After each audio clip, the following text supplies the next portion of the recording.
Welcome to How Logical, the world of tutorials where complexity meets technique. We're watching BIGO Live series part 3. In this video, I'll show you how you can change your name in BIGO Live application. To get started, open your BIGO Live application first. In this homepage, click on that human icon right below in the screen. You will enter to this page. Here, click on your profile picture and it will guide to your next page. In the top right of the screen, you will see pencil icon there. Click on it. After you reach this page, scroll down and you will see name option under information section. Click on it. Now clear this name and enter a new one. After you are done, click on submit. And you are all done. So this is how you change name in BIGO Live application.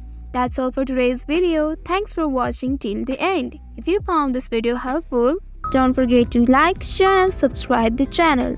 Also hit that bell icon to get notifications for more such helpful tutorials. See you in next video. Stay connected.